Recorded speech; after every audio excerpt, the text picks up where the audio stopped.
Charismatic. Just loving it. It's going to be the best day ever. I've been a paddler ever since I can remember. But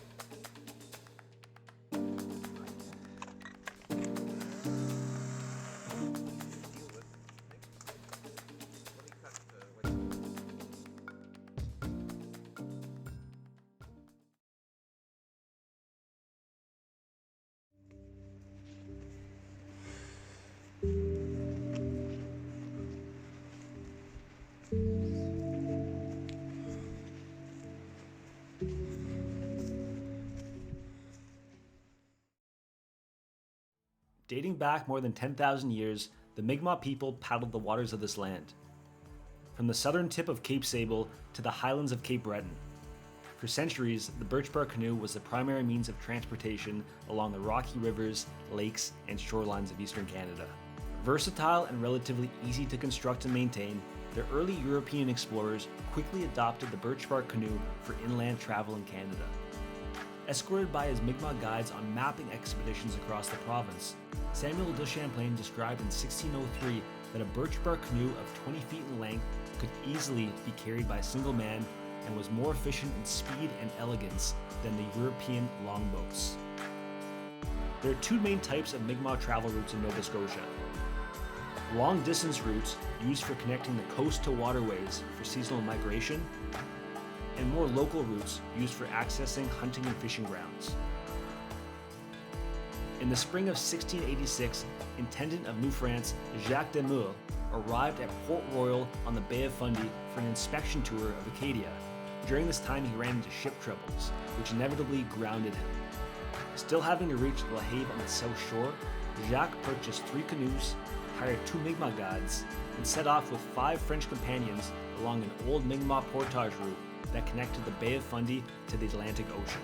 The route led from the Annapolis River through a series of 24 lakes and portages, through dense forest and steep topography to the estuary on the Mersey River. From here, they traveled along the coast to La Have. Demule described the perilous route in saying, "To speak the truth, there are some very beautiful lakes along the way. It is the water flowing from these lakes which makes the horrible cascades and all the big rapids." Further on, he said, "A perfectly beautiful river, where there are some very picturesque and fertile lands and some very fine oak forests." Used by our ancient peoples, later by early settlers, right through to recreational paddlers today, it's plain to see that our modern day canoe routes are a legacy of a travel network laid down centuries ago.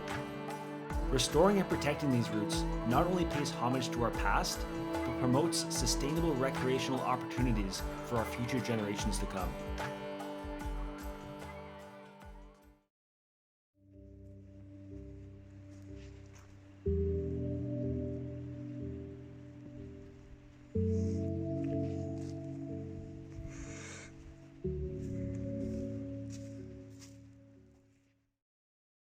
The citizens of Prague knew the full meaning of occupation by force. The Russians, while supposedly their allies, were not wanted. The fighting spirit of many Czechs was aroused. They retaliated against overwhelming power. But it showed the free world, and Russia too, that their desire to shape their own destiny was stronger even than the heaviest tank or the biggest gun. This was the scene 3 days ago, when during the night of 20th and 21st of August, Soviet tanks rolled into Czechoslovakia and by morning were in the capital, Prague.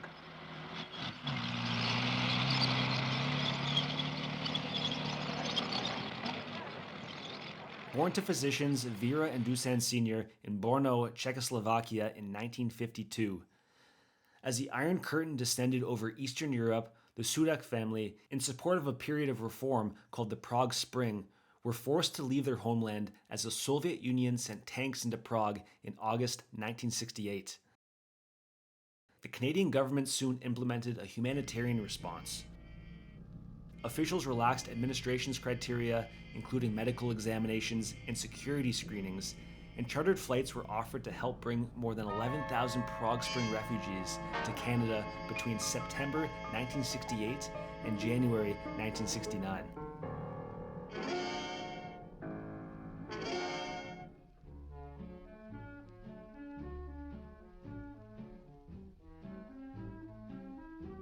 My impression of Dushan was he knows what he's doing, but he's like a 12-year-old boy just loving it. That was my impression. Somebody that just loved the adventure and loved getting out there. When I first met Dushan, I knew right away that this person has a passion that I also have. And he wanted everybody to just see how amazing Nova Scotia is. We were on our way out one day and I saw a canoe coming up, and it was at one of the Portage sites, and he was paddling with Heather. And my first impression, I was, say, wow, this is great. Like these people are out here enjoying the river. I would say Dushan is the godfather of Nova Scotia backcountry. Over the years, I've done a lot of research on different lakes and rivers to paddle, and if I can't find any information, I'm always reaching out to Dushan. My specific memory was him. There was a wood little river going through, and he was clearing it, and then he ran it himself down the boat. He was having he just looked like he was really enjoying himself going down. I met him maybe 5 years ago, and I kept in touch and contacted him back in 2022 to let him know I was interested in working with the Portage committee. Yeah, he's a great person. Charismatic. He started talking about the Portage committee and hooked me right there. He knows everything about our backcountry, and one thing I learned that is if Dushan doesn't know, you probably shouldn't go. Yeah, so I came to Canada with my parents and my two brothers in '68 after the Russian invasion of what was then Czechoslovakia. Basically, I grew up back in Brno, Czechoslovakia, and in Kingston, Ontario. But Halifax has been my home for many, many years now. Well, I come from a paddling family, and my parents owned a canoe, I think even before they had me. I think I remember paddling on a reservoir near my hometown with my older brother. So great times. There are no lakes in Czechoslovakia because the glaciation never got that far because of mountain ranges. But there are reservoirs and there are fish ponds, many of which are centuries old. But so I've been paddling ever since I was born. I really never took any courses at that time. I just picked up paddling from my parents. So yeah, it was just one reservoir near Brno. They call it as a joke the Brno Sea. I mean, it's 1,000 miles from the nearest ocean, but it's about 11 kilometers long. We arrived, I was just not quite 16, so we lived in London, Ontario, and then we moved to Kingston, Ontario, and very soon we bought a pretty cheap Sears canoe, and we used it, and we lived near a very navigable stream, and so that was my backyard. I explored that, and I saw all the fish there and the wildlife and the deer. And I joined local canoe club. I paddled with them. I led a few trips, and that sort of mushroomed from there on. I moved to after we to the South Shore first near Hubbard's, and then Halifax in the late '70s. In Halifax was the Birch Cove Lakes. My neighbor took me on a very hot Sunday. We went for a swim at Quarry Lake, and it was quite amazing. This clear water, rocks, beautiful rocks. I learned later on they're called whalebacks in the area.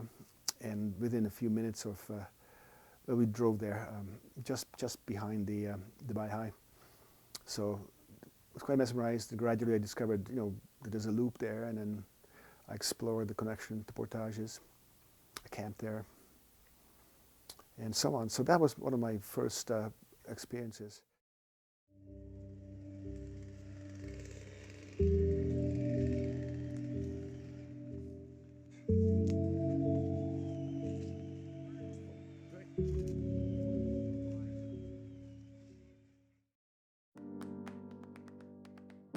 Canoe Kayak Nova Scotia, along with their partners at the Nova Scotia Department of Environment and Climate Change, have embarked on a program to restore and maintain Nova Scotia's backcountry paddling routes.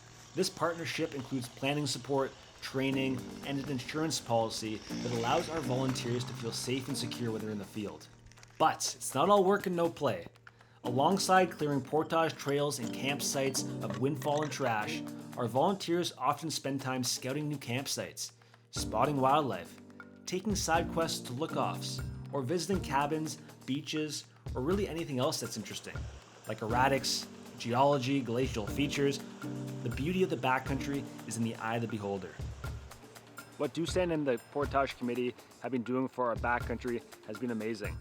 You know, we have storms every year, and we get a lot of blowdowns, and with a few years without maintenance, these portage trails essentially just disappear into the woods. When I get an email from Dushan telling us that there's going to be a paddling committee, it doesn't feel like work. I often see the email come through and I think this is going to be the best day ever. It's always about getting outside and enjoying the outdoors. It's kind of a joy to go in there and canoe those lakes and get the experience from the people that have been there years past, and keep those trails maintained to be used by other people. The more Portage Committee work that we can do on the water trails, the better. And it is astounding to me the amount of work that is being done.